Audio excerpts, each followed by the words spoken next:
जय हिंद everyone and welcome back to this channel. तो गाइज आज के सेशन में हम करने वाले हैं अपनी रीजनिंग की प्रैक्टिस और ये थर्ड लेक्चर रहने वाला है रीजनिंग क्लास का। अगर आपने पिछले दो लेक्चर्स नहीं देखे हैं तो प्लीज़ जाइए उन लेक्चर्स को देखिए, समझिए कि कैसे क्वेश्चंस पूछे जाते हैं एफकेट एग्जामिनेशन में, देन फिर आप इस क्लास को कंटिन्यू कर सकते हैं। ऑलराइट, हाउएवर आप इस क्लास को अभी भी कंटिन्यू कर सकते हैं क्योंकि सारे क्वेश्चंस नए हैं, डिफरेंट है। ऑलराइट, तो चलो स्टार्ट करते हैं आज के सेशन को। देखो यहाँ पे फर्स्ट क्वेश्चन है हमारे पास, एक लेटर एनालॉजी का क्वेश्चन है, ठीक है, और पैटर्न का भी क्वेश्चन है साथ में। तो देखो यहाँ पे P एंड K को अगर आप देखोगे तो ये दोनों क्या है, अपोजिट लेटर्स आपको दिख रहे हैं। O एंड L ये भी क्या है, आपके अपोजिट लेटर्स हैं। सिमिलरली R और I जो है ये भी आपका एक अपोजिट लेटर है। Q J भी ये आपका अपोजिट लेटर है। Y भी अपोजिट, X और C अपोजिट। दैट मीन्स अपने को परसेंटेज पे ऐसा लेटर चाहिए जो इस एंड का अपोजिट हो। तो देखो एंड में X है, दैट मीन्स परसेंटेज में अपने को C चाहिए था, तो यहाँ पे C नहीं है, ऑप्शन ए एलिमिनेट हो गया। ऑप्शन बी को अगर हम देखें, एंड की जगह पे ई लिखा हुआ है, यहाँ पे ई लिखा हुआ है, तो यहाँ पे अपने को क्या चाहिए, यहाँ पे अपने को वी चाहिए, तो परसेंटेज में यहाँ पे ऑलरेडी वी लिखा हुआ है। ओके, अब हम इसको भी चेक कर लेते हैं। हैशटैग और डॉलर में भी हमने को अपने को क्या चाहिए, अपोजिट चाहिए। ऑलराइट, तो हैशटैग में यू लिखा हुआ है, हैशटैग में यू लिखा हुआ है, तो यहाँ पे क्या चाहिए अपने को, एफ चाहिए, तो डॉलर की जगह पे एफ लिखा हुआ है। Yes, option B will be your right answer. Next question देखते हैं अपने पास, दैट मीन्स ये भी एक पैटर्न का क्वेश्चन है, ठीक है, तो अपने को इसमें पैटर्न डिकोड करना है। उसके बाद क्या पूछ रहा है, find the product of P and Q, इन दोनों का अपने को प्रोडक्ट पता करना है। ऑलराइट, तो यहाँ पे इस फिगर ए में और इस फिगर बी में अगर आप नंबर्स को देखोगे तो ये के सारे एक परफेक्ट स्क्वायर नंबर है ना, लाइक 64, 49, 9, 144, 81, 36, ये सारे परफेक्ट स्क्वायर है। सिमिलरली फिगर बी में 36 perfect square, 104 perfect square, 25 49 perfect square. तो 64 जो है वो 8 का होता है, 49 7 का होता है, 144 12 का होता है, 9 3 का होता है, 81 9 का होता है, 36 6 का होता है। अगर आप 8 और 7 को ऐड करें तो अपने पास 15 आएगा। 12 और 3 को ऐड करें तो भी अपने पास कितना आने वाला है, 15 आएगा। एंड 9 और 6 को ऐड करेंगे तो भी अपने पास 15 आएगा। दैट मीन्स पी की वैल्यू तो पता चल गई कि पी की वैल्यू जो है वो 15 है। अब बी की वैल्यू कितनी है, ये 6, ये 6, ये 10, ये 2, ये 5, ये 7, यानी कि बी की वैल्यू अब सबको ऐड करेंगे, 6 + 6 12, 10 + 2 12, 5 एंड 7 + 12, यानी कि क्यू की वैल्यू जो है 12 है। अब जब इन दोनों को मल्टीप्लाई करेंगे तो हमारे पास कितना आएगा, प्रोडक्ट 180 आएगा। That means option number A will be your right answer. Question number 3 देखते हैं। Town J is to the west of town T, ठीक है, तो ये कोई पॉइंट हम मान लेते हैं, ठीक है, ये पॉइंट पे कौन है, टाउन टी है, और टाउन टी के वेस्ट में कौन है, टाउन जे है, town J. Alright, town R is to the east of town T, town R जो है वो टाउन टी के ईस्ट में है, ठीक है। Town K is to the south of town R, town K जो है वो साउथ है किसके, टाउन आर के, ठीक है। Alright, town M is to the west of town K, town M जो है वो वेस्ट है किसके, टाउन एम के, है ना। Town M is to the west of town K, town M is to the south west of town T, इसके south west में कौन है, एम बैठा हुआ है ना, यानी कि टी के साउथ वेस्ट में एम है, ये कंडीशन भी सेटिस्फाई हो चुकी है। Town J is to the north of town M, town J is to the north of town M, yes, सारे कंडीशन सेटिस्फाई हो चुके हैं। ऑलराइट, नाउ अब क्या पूछ रहा है, what is the position of town J with respect to town K, town J की पोजीशन क्या है विथ रिस्पेक्ट टू टाउन के। तो टाउन के पे हम एक डायरेक्शन मार्क ड्रॉ करेंगे, ठीक है, ये हमारे पास ईस्ट, ये वेस्ट, ये नॉर्थ, ये साउथ। अब यहाँ से देखो, यहाँ से अगर हम देखें तो नॉर्थ और वेस्ट के बीच में कौन पड़ रहा है, अपना टाउन जे पड़ रहा है। That means north west will be your correct answer, option number D. अब क्वेश्चन नंबर 4 देखो, 7 पीपल हैं, HIJKWYZ are sitting around a circular table. ये लोग क्या है, सर्कुलर टेबल पे एक सेंटर की तरफ फेस करके बैठे हुए हैं, ये जो पीपल है यहाँ पे। तो सबसे पहले एक सर्कुलर टेबल ड्रॉ कर लेते हैं हम, ठीक है, ये हमारे पास सर्कुलर टेबल, 7 पीपल्स हैं, 1 2 3 4 5 6 एंड 7, टोटल 7 पीपल्स हो गए यहाँ पे। सबसे पहले क्या बोल रहा है आपने को, only one person sits between H and W, H और डब्ल्यू के बीच में बस एक बंदा बैठा हुआ है, ऐसा हमें देखने को मिल रहा है ना। एच और डब्ल्यू के बीच में, when counted from left of W, when counted from left of W, उसके बीच में एक ही बंदा बैठा हुआ है। तो मान लेते हैं कि एच जो है यहाँ पे बैठा हुआ है एंड डब्ल्यू जो है वो यहाँ पे बैठा हुआ है, इन दोनों के बीच में एक ही बंदा बैठा हुआ है, when counted from left of W. Alright, तो ये यहाँ तक कंडीशन हमारी सेटिस्फाई हो चुकी है। Z sits third to the right of I, Z sits third to the right of I. Let's consider कि आई जो है वो यहाँ पे बैठा हुआ है। अब इसके थर्ड राइट जाना है तो 1 2 3, ठीक है, 1 2 3। यहाँ पे कौन बैठा हुआ है? यहाँ पे जेड बैठा हुआ है। यहाँ तक कंडीशन सेटिस्फाई कर दिया हमने। J sits third to the left of K, ठीक है, तो के को कहाँ पे होना पड़ेगा? के को यहाँ पे आना पड़ेगा जेड के बगल पे, है ना। एक मिनट, क्या बोल रहा है? J sits third to the left of K बोला है ना, थर्ड टू द लेफ्ट, ये तो राइट हो जाएगा, है ना, राइट। तो भाई अच्छा, यहाँ पे तो आई था, ठीक है, I, alright. J sits third to the left of K, getting it. तो मान लेते हैं कि हम जे को यहाँ पे प्लेस कर देते हैं। अब इसके लिए हमें के को कहाँ पे प्लेस करना पड़ेगा? के को प्लेस करना पड़ेगा हमें यहाँ पे, तभी तो जाके इसके लेफ्ट, थर्ड लेफ्ट पे जे बैठ पाएगा ना, राइट। 1 2 3, थर्ड लेफ्ट पे जे बैठा हुआ है। यहाँ तक कंडीशन सेटिस्फाई हो चुकी। y is not an immediate neighbour of j, y जो है j का इमीडिएट नेबर नहीं है। दैट मीन्स y कहाँ पे होगा? ऑफ कोर्स y यहाँ पे होगा, जो जगह बच रही है वहीं पे y बैठेगा, गेटिंग इट। तो भाई अब हमें क्या करना है? How many people sit between y and w, y और w के बीच में कितने बंदे बैठे हुए हैं when counted from right of y, y के राइट साइड से। तो y के राइट साइड से इधर से काउंट करेंगे हम 1 2 एंड 3, तो इसका आंसर क्या आ जाएगा? 3, getting it, alright. Now next question, in a row of people all facing the north, ठीक है, एक लाइन है यहाँ पे, लोग खड़े हुए हैं किधर फेस करके? नॉर्थ की तरफ फेस करके इधर खड़े हुए हैं, यानी कि सबका फेस जो है इस तरीके से है, गेटिंग इट। अब देखो आगे क्या पढ़ते हैं। Johnny is 24th from the left and, यानी कि लेफ्ट एंड तुम्हारा ये हो गया एंड राइट एंड तुम्हारा ये हो गया। तो लेफ्ट एंड से जॉनी जो है वो 24th, लेट्स कंसिडर कि ये बंदा जॉनी है, इसका पोजीशन है 24th from the left and. Anuj is 28th from the left and, Anuj is 28th, 28 मतलब क्या? इसके चार बाद होगा 24, 25 26 27 28, ये बंदा कौन होगा? ये होगा आपका अनुज, ठीक है। ये हो गया आपका 28th from the left and, okay. Anuj is exactly between Johnny and Rishabh, ठीक है। तो ये जो अनुज है ना, ये जॉनी और ऋषभ के बीच में एग्जैक्टली मतलब बीचों बीच है एकदम, ठीक है, exactly between Johnny and Rishabh. तो भाई ऋषभ किधर होगा? इस ऋषभ 1 2 3 4, यहाँ पे ऋषभ होगा, है ना, क्योंकि इसके बीच में कितने बंदे हैं? 3 बंदे हैं ना। यहाँ पे देखो जॉनी और अनुज के बीच में 3 बंदे हैं, 1 2 3। तो भाई अनुज और ऋषभ के बीच में भी 3 बंदे होंगे, 1 2 3, तभी तो जाके एग्जैक्टली बिटवीन होगा, right, okay. If Rishabh is 16th from the right and, अगर ऋषभ जो है, अगर ऋषभ जो है वो 16th है from the right end of the line, how many people are there in the row, ठीक है। तो भाई इस रो में टोटल कितने बंदे हैं ये आपको फाइंड आउट करना है, ओके। तो देखो भाई इसकी पोजीशन यहाँ से 16th है, यहाँ से 17 18 19 20। अगर मैं राइट एंड से काउंट करूँ तो अनुज की पोजीशन जो है वो कितनी आ रही है? 20th आ रही है। और लेफ्ट एंड से तो दे ही रखा है हमें, कितनी है? 28th है। तो भाई 20 प्लस 28, ठीक है, 20 प्लस 28 कितना आ जाएगा हमारे पास? 48। एंड 48 में से 1 को सब्ट्रैक्ट कर देंगे तो हमारे पास राइट आंसर आ जाएगा, दैट मीन्स 47। 1 को हमने सब्ट्रैक्ट क्यों किया?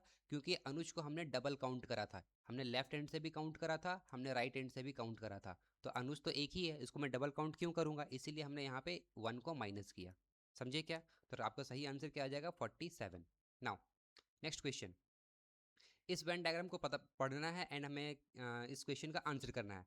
How many such animals are there which are also toys but not dolls, ठीक है, यानी कि एनिमल और टॉयज का इंटरसेक्शन देखना है बट डॉल का इंटरसेक्शन नहीं देखना है। तो एनिमल और टॉयज ये रहा, डॉल वाले जितने भी हैं उसको आप कर दो एलिमिनेट, ठीक है, इसको हमने एलिमिनेट कर दिया। अब देखो animals, how many such animals there which are also toys, also toys बोल रहा है, तो एनिमल और टॉयज, तो भाई ये 9 हो गया, तो 9 आपका क्या हो जाएगा? करेक्ट आंसर आ जाएगा।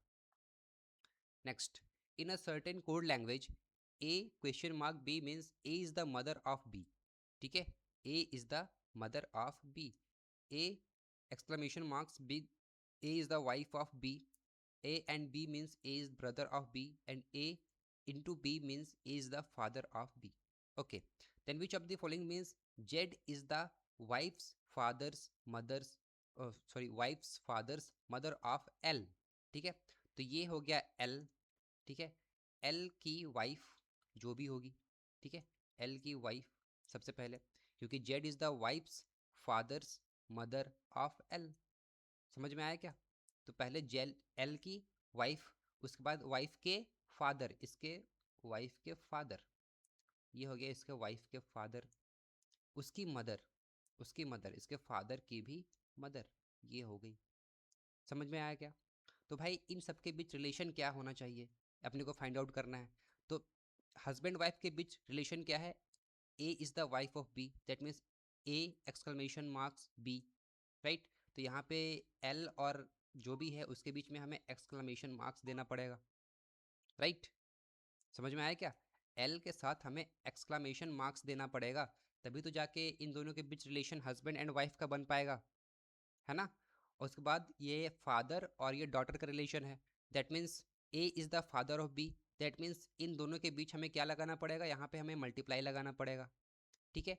और ये मदर और सन के बीच में क्या है, एक मिनट, हाँ, A is mother of B, again यहाँ पे हमें क्वेश्चन मार्क लगाना पड़ेगा, ठीक है, यहाँ पे हमें क्वेश्चन मार्क लगाना पड़ेगा. समझ में आया गया? समझ में आया क्या? तो एल के साथ जो भी लगेगा वो एक्सक्लेमेशन मार्क्स, फिर यहाँ पे मल्टीप्लाई का साइन, फिर यहाँ पे अपने को क्वेश्चन मार्क का साइन भी देना पड़ेगा, तब जाके बात बन पाएगी. तो जहाँ कहीं भी एल के साथ एक्सक्लेमेशन मार्क्स होगा ना, वही आपका आंसर होगा. यहाँ पे देखो एल के साथ एक्सक्लेमेशन मार्क्स नहीं है, यहाँ पे भी नहीं है, यहाँ पे भी नहीं है, तो option number C will be your right answer. आप निकाल करके देख लेना, अगर आप चाहो तो मैं आपके लिए लिख देता हूँ यहाँ पे, आप देखो यहाँ पे, है ना. तो ये आपका जो है वो आपका राइट आंसर हो जाएगा, ठीक है. इस तरीके से आपका फैमिली ट्री बनेगा एंड यहाँ पे आप वेरीफाई कर सकते हो ऑप्शन नंबर सी को. Alright, now next. इस फिगर पैटर्न पे आपको पैटर्न रिकॉग्नाइज करना है एंड इस क्वेश्चन मार्क में बताना है कि कौन सा फिगर आपको यहाँ पे रिप्लेस करने वाला है. Option number A, option number B, option number C and option number D. Alright, तो देखो यहाँ पे एट द रेट, यहाँ पे 4, ठीक है, एट द रेट यहाँ पे 4, यानी कि 4 जो है एंड एट द रेट, जितने भी यहाँ पे लेटर्स आपको दिखने को मिल रहे हैं वो अपनी अपनी जगह से स्लाइटली आगे जा रहे हैं, ठीक है. यानी कि मिडिल पे आ गया, फिर ये कॉर्नर पे आएगा, फिर मिडिल पे आएगा, फिर कॉर्नर पे, फिर मिडिल पे, फिर कॉर्नर पे, फिर मिडिल पे, फिर कॉर्नर पे, इस तरीके से पैटर्न बढ़ रहा है. राइट, नेक्स्ट वाले फिगर पे तो ये मूव हो गया. अब नेक्स्ट वाले फिगर पे देखते हैं, यहाँ पे 4 एंड यहाँ पे एट द रेट, ये फिर से ऊपर की ओर चला गया यहाँ पे, है ना. एंड ये पी और टी फिर से क्या नीचे की ओर आ गया. अब ये फिर से ऊपर से नीचे की ओर आ गया एंड फिर से ये नीचे से ऊपर की ओर चला गया, ठीक है. तो भाई अब देखो यहाँ पे नेक्स्ट फिगर क्या आने वाला है. नेक्स्ट फिगर फिर से क्या आएगा, ये एट द रेट जो है वो यहाँ पे आ जाएगा एंड ये 4 यहाँ पे आ जाएगा, ठीक है. एंड ये पी यहाँ पे आ जाएगा एंड ये टी यहाँ पे आ जाएगा. तो at the rate 4 P T, at the rate 4 P T, option number ए जो है ये आपका राइट आंसर होने वाला है. नेक्स्ट डाइस का क्वेश्चन है हमारे पास. दो पोजीशन सेम डाइस की दी गई है, पूछ रहा है कि अपोजिट क्या होगा 1 के. तो 1 के अपोजिट क्या होगा, देखो यहाँ पे सबसे पहले हम कैसे उसको फाइंड आउट करते हैं. ये 3 है, इस 3 को मैंने पकड़ लिया, उसके बाद मैंने 5 को पकड़ लिया, उसके बाद मैंने 1 को पकड़ लिया, ठीक है. सिमिलरली यहाँ पे 3 को पकड़ लिया, यहाँ पे 5 को पकड़ लिया एंड यहाँ पे क्या 2 को पकड़ लिया. दैट मीन्स 1 के अपोजिट जो है वो अपना 2 रहने वाला है. Option number A will be your right answer. Next, carbon is related to diamond in the same way corundum is related to which of the following. Okay भाई, तो भाई डायमंड किससे बनता है, डायमंड किससे बनता है, कार्बन से बनता है ना. कार्बन से बनता है डायमंड, सबको पता है. ऑलराइट, और डायमंड जो है वो हार्डेस्ट एलिमेंट होता है ना. नाउ अब देखो कॉरेंडम किससे बनता है, तो कॉरेंडम मेनली बनता है आपका रूबी से, ठीक है. तो ये जो है रूबी का बेसिक फॉर्म है, ठीक है. जिस तरीके से कार्बन का बेसिक फॉर्म क्या है, सॉरी डायमंड का बेसिक फॉर्म क्या है, कार्बन. सिमिलरली रूबी का बेसिक फॉर्म क्या है, कॉरेंडम होता है. ऑलराइट, नाउ नेक्स्ट, यहाँ पे डॉट्स प्लेस किए गए हैं, ठीक है, इन फिगर्स पे. एंड जिस तरीके से यहाँ पे डॉट्स प्लेस किए गए हैं, सिमिलरली आपको इन 4 फिगर्स में से किसी एक फिगर पे एग्जैक्टली सेम डॉट को प्लेस करना है एंड ये कंडीशन भी सेटिस्फाई होनी चाहिए. लाइक अगर आप इस डॉट को देखो, ठीक है, इस डॉट को अगर आप देखो तो ये डॉट जो है वो स्क्वायर और सर्कल में लाई कर रहा है, सिर्फ स्क्वायर और सर्कल पे. तो उसके लिए हम कहाँ कहाँ डॉट दे सकते हैं, स्क्वायर और सर्कल के लिए हम यहाँ पे डॉट दे सकते हैं. हम यहाँ पे डॉट दे सकते हैं इस ऑप्शन में। यहाँ पे हम डॉट नहीं दे पाएंगे क्योंकि यहाँ पे स्क्वायर और सर्कल के साथ तीसरा फिगर भी अलाइन है, इसलिए ये ऑप्शन एलिमिनेट हो जाएगा। स्क्वायर और सर्कल के लिए हम यहाँ पे डॉट दे सकते हैं। सेकंड डॉट को देखते हैं, इस वाले डॉट को। तो ये जो डॉट है वो आपका स्क्वायर और रेक्टेंगल में कवर हो रहा है ना, स्क्वायर और रेक्टेंगल में कवर हो रहा है। तो स्क्वायर और रेक्टेंगल कहाँ पे हो जाएगा, ऑप्शन 1 एलिमिनेट हो जाएगा क्योंकि यहाँ पे तीसरा फिगर भी अलाइन हो रहा है। स्क्वायर और रेक्टेंगल यहाँ पे दोनों इंटरसेक्ट कर ही नहीं रहे हैं, तो स्क्वायर और रेक्टेंगल में कैसे तुम प्लेस कर सकते हो डॉट को, ये भी एलिमिनेट हो चुका है। एंड ये तो एलिमिनेट हो ही चुका था। तो बच गया हमारे पास सिर्फ एक ही option, that means option number 4। फिर भी हम क्रॉस चेक कर लेते हैं एक बार। स्क्वायर और रेक्टेंगल के बीच पड़ना चाहिए। स्क्वायर और रेक्टेंगल के बीच में अगर मैं देखूँ, लेकिन यहाँ पे अगर आप देखोगे तो यहाँ पे स्क्वायर, ट्रायंगल और रेक्टेंगल इंटरसेक्ट हो ही नहीं रहे। ठीक है, तो यहाँ पे आप थर्ड डॉट को प्लेस नहीं कर पाओगे, that means option number 4 eliminate हो चुका है। राइट, तो हमें क्या, हमारे पास ऑप्शन क्या बचता है, ऑप्शन नंबर 1 को फिर से हम गो थ्रू करते हैं। राइट, तो एक डॉट हमने यहाँ पे प्लेस कर दिया था, दूसरा डॉट हमने रेक्टेंगल और स्क्वायर के इंटरसेक्शन पे प्लेस कर दिया। यहाँ पे आप ध्यान से देखोगे तो ये जो पॉइंट है ना, ये पॉइंट, इस पॉइंट पे आपको प्रिसाइजली एकदम डॉट को प्लेस करना पड़ेगा, तभी जाके ये कंडीशन सेटिस्फाई हो जाएगी। राइट, और तीसरा जो है वो किस इंटरसेक्शन में है, ट्रायंगल, रेक्टेंगल और स्क्वायर। तो ट्रायंगल, रेक्टेंगल और स्क्वायर के लिए हम इसको यहाँ पे प्लेस कर सकते हैं। ठीक है, तो ये अपना ऑप्शन नंबर 1 ही करेक्ट आंसर हो जाएगा। ऑलराइट, क्योंकि यहाँ पे देखो, यहाँ पे ये तो इंटरसेक्ट कर ही नहीं रहे ना, तो ये तो क्लियरली है कि ये तो नहीं होने वाला है। यहाँ पे भी इंटरसेक्ट नहीं कर रहे थे तो ये भी नहीं होने वाला था, और यहाँ पे भी इंटरसेक्ट नहीं कर रहे हैं तो यहाँ पे भी नहीं हो सकता था।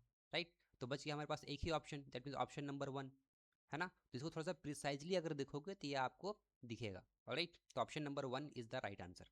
नेक्स्ट, ये एक पैटर्न है, पैटर्न को आपको कंप्लीट करना है इस तरीके से कि ये आपको पूरा फिगर कंप्लीट हो जाए, है ना। तो कौन सा पैटर्न यहाँ पे फॉलो करेगा, तो भाई देखो, ये एक डायमंड का शेप आपको दिख रहा होगा, है ना।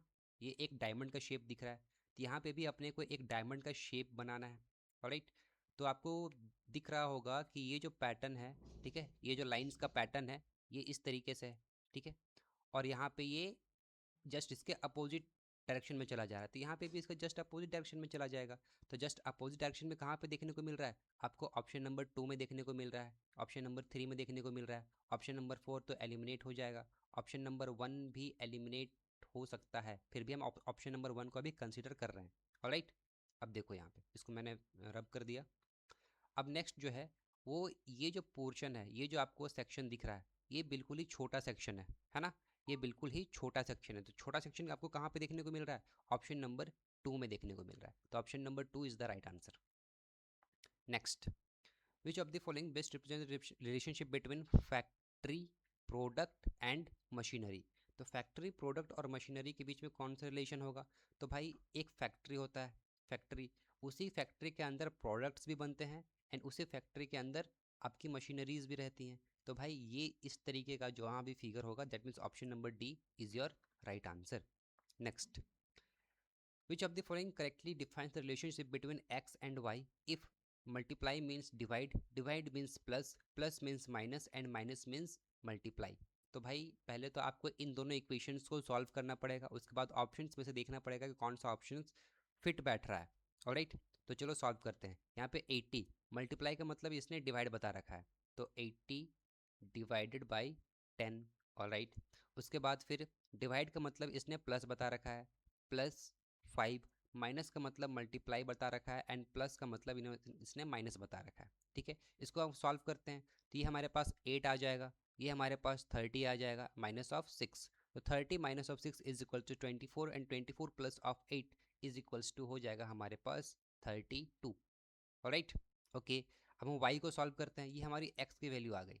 हम y को सॉल्व करते हैं, 90 एंड 180, तो 90 डिवाइड को बता रखा है प्लस, है ना, तो 90 प्लस ऑफ 180, देन मल्टीप्लाई को बता रखा है इसने डिवाइड, 180 डिवाइडेड बाई 20, उसके बाद प्लस ऑफ 5, प्लस को इसने माइनस बता रखा है भाई, यहाँ पे माइनस कर देते हैं, एंड माइनस को इसने मल्टीप्लाई बता रखा है, हम प्लस यहाँ पे मल्टीप्लाई कर देते हैं। तो 180 को 20 से डिवाइड करेंगे तो हमारे पास यहाँ पे 9 आने वाला है। ठीक है, 19 प्लस ऑफ 9 माइनस यहाँ पे कितना 10। ऑलराइट, तो 90 plus of 9 is equals to 99 and minus of 10 is equals to your 89। ठीक है, इसका फाइनल आंसर कितना आ गया 89 इज इक्वल्स टू वाई। अब देखो फर्स्ट ऑप्शन को देखो, 2 times of x is equal to 7 का स्क्वायर, x की वैल्यू 32 है एंड 32 का 2 टाइम्स करेंगे तो 64 आ जाएगा। यहाँ पे 7 का स्क्वायर नहीं, यहाँ पे अगर 8 होता ना तो ये ऑप्शन सही होता, लेकिन ये ऑप्शन हो गया गलत। ऑप्शन नंबर बी को देखते हैं, x प्लस 57 यानी कि 32 plus of 57, 7 plus 2 is equals to 9 and is equals to 8, 89 is equals to y. तो क्या वाई की वैल्यू 89 आई है? बिल्कुल आई है, वाई की वैल्यू इज 89। तो भाई ऑप्शन नंबर बी ही अपना राइट आंसर आ जाएगा। अब आगे क्यों बढ़ना है ना, अपना आंसर आ चुका है। ठीक है, तो इस तरीके का क्वेश्चन भी पूछा गया था पिछले एफकेट में एडिशनल पैटर्न में। नेक्स्ट क्वेश्चन देखते हैं हम कि Red Sea is related to Egypt in the same way Black Sea is related to which of the following. तो भाई रेड सी जो है वो बॉर्डर शेयर करता है इजिप्ट के साथ। ठीक है, सिमिलरली ब्लैक सी जो है वो किसके साथ बॉर्डर शेयर करता है, कौन से नेशन के साथ बॉर्डर शेयर करता है? क्या ये सूडान के साथ करता है, क्या ये अफगानिस्तान के साथ करता है, क्या ये नाइजर के साथ करता है, या फिर ये यूक्रेन के साथ करता है? तो भाई राइट आंसर हो जाएगा आपका यूक्रेन। ठीक है, राइट आंसर हो जाएगा आपका यूक्रेन। बात करें अगर हम रेड सी की, तो रेड सी जो है वो किसके साथ करता है? एक तो इजिप्ट के साथ करता है। ठीक है, इजिप्ट के साथ साथ रेड सी जो है वो सऊदी अरेबिया के साथ शेयर करता है, प्लस यमन के साथ शेयर करता है। राइट, उसके बाद फिर ये सूडान के साथ शेयर करता है। ठीक है, उसके बाद फिर इरिट्रिया, ठीक है, इरिट्रिया के साथ शेयर करता है, और जिबूती। ठीक है, ये जो नेशंस हैं इनके साथ रेड सी जो है वो शेयर करता है अपना बॉर्डर। Getting it? और यहीं पे अगर तुम बात करोगे ना ब्लैक सी की, तो ब्लैक सी जो है वो सबसे पहले तो रशिया याद रखना, उसके बाद यूक्रेन याद रखना, उसके बाद फिर जॉर्जिया। ठीक है, जॉर्जिया याद रखना, फिर टर्की, टर्की के साथ भी शेयर करता है ब्लैक सी, और बुल्गारिया, बुल्गारिया, और एक नेशन है जिसका नाम है रोमानिया। तो इन सब के साथ ब्लैक शी जो है वो बॉर्डर शेयर करता है, और इन सब के साथ रेड शी बॉर्डर शेयर करता है। इसमें इजिप्ट को भी ऐड कर लेना। ठीक है, तो ये थे आपके टोटल 15 क्वेश्चंस। ठीक है, एंड गाइज अगर आपको एफकेट 226 देना है एंड इसके लिए क्रैश कोर्स आप ढूंढ रहे हो, तो this is your final destination guys, है ना। यहाँ पे आपको 1999 पे करने की कोई ज़रूरत नहीं है। ये कोर्स आपको मात्र 100 रुपीज़ में मिलेगा। आपको क्या करना है, आपको ऑफटेक नॉमेड्स की वेबसाइट पे जाना है। ठीक है, एप्लीकेशन पे जाना है, एंड वहाँ पे जाके आपको क्रैश कोर्स दिखेगा, बस आपको सिंपली इनरोल करना है। Getting it? So go and अपनी तैयारी को अच्छे से प्रिपेयर करो। ठीक है, अपने एफकेट एग्जामिनेशन के लिए अच्छे से प्रिपेयर करो खुद को, एंड मिलते हैं नेक्स्ट क्लास में। तब तक के लिए पढ़ते रहो।